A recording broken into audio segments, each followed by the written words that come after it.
Welcome to this video. Today we're going to focus on lines in 3 dimensions. Some of the prior knowledge that can help you in this video are lines in 2 dimension and basic constant velocity vectors. Let's start off with drawing a 3-dimensional coordinate system with axes x, y, and z. And we're going to have 2 points, A and point R, and we're going to draw the position vector for them. So OA starting from the origin and terminating at A, that's position vector A, and the same thing for position vector R. And this displacement vector from A to B can be represented by a parameter t multiplied by their direction vector B. If we add vector A to vector t multiplied by the direction vector B, we will get the position vector R. If we rearrange this, we'll get position vector R is equal to position vector A plus t multiplied by the direction vector B. Position vector R has coordinates x, y, z. Position vector A has x naught, y naught, and z naught. And we're adding that to a parameter t multiplied by the directions bx, by, and bz, which are the directions of our direction vector.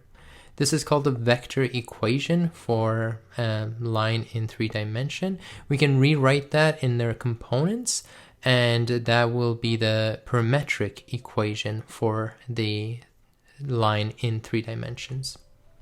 Just as we did in 2 dimensions, we can rearrange all of these components for t, and we will arrive to the Cartesian form of the line in 3 dimensions. Now, lines in 3 dimensions can be used to represent position, displacement, velocity, and acceleration in 3 dimensions. So for constant velocity, let's imagine we got a particle starting at position A and going to position P.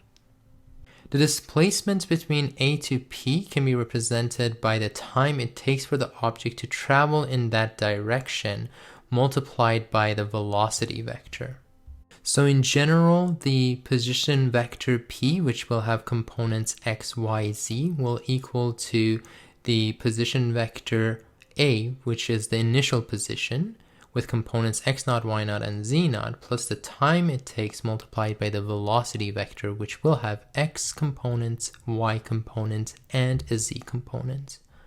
Note that the speed of an object can be defined by the magnitude of its velocity, so we can simply take the magnitude of the velocity by taking the root of the x component squared plus the y component squared plus the z component squared. Also note that the velocity is not always given to you, and sometimes you have to calculate it by the equation velocity is equal to the rate of change of displacement, so displacement over time, and the displacement here is represented by vector AP. For a quick example of this, if you are given the initial position and a velocity vector, then you can use this information to find the final position. So the final position here at, let's say, 4 hours is equal to that the initial position plus the time it's taken, which is 4, multiplied by the velocity vector. And once we add all the information in, we will get our final position to have an x component of 157, y component of -76, and a z component of 9 kilometers. The summary to this lesson is fast forwarded here, so if you want to pause the video and write it down, please feel free to do so. And now we're going to look at 2 examples. For the first example, we want to find a possible vector, parametric, and Cartesian set of equations for a vector that goes through points A and B. To solve these type of questions, we will need an initial position and we will need a direction vector. For the initial position, we can use points A or B, and for the direction vector, we can use a vector AB or BA. So for AB, we will subtract all the components of B by components of A to get -3, 1, and -2. And our final vector will have, for the R position or position P, will have x, y, and z components.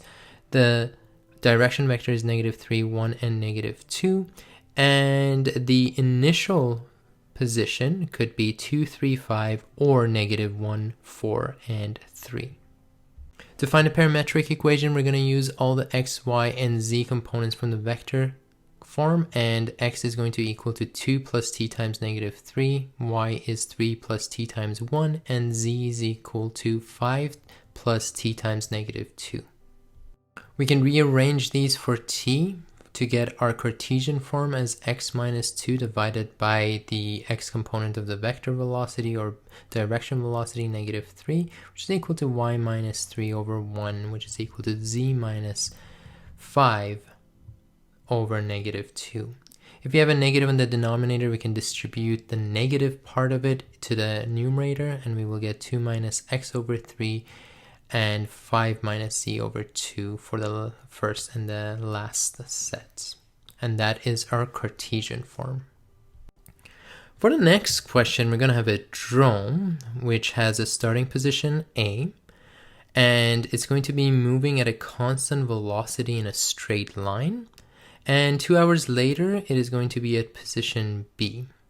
And we want to determine vectors A, B, speed, and the equation of the line.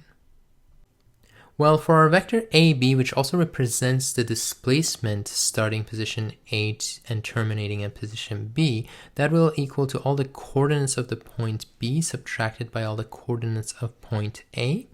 And when we do that, we get our vector to be 12, negative 8, and 3 kilometers.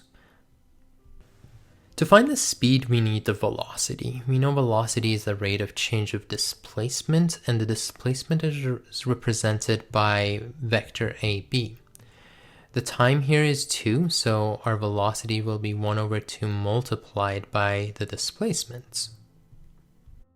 The speed is the magnitude of the velocity, and in this case we're looking at the magnitude of 1 over 2 multiplied by vector 12, negative 8, and 3.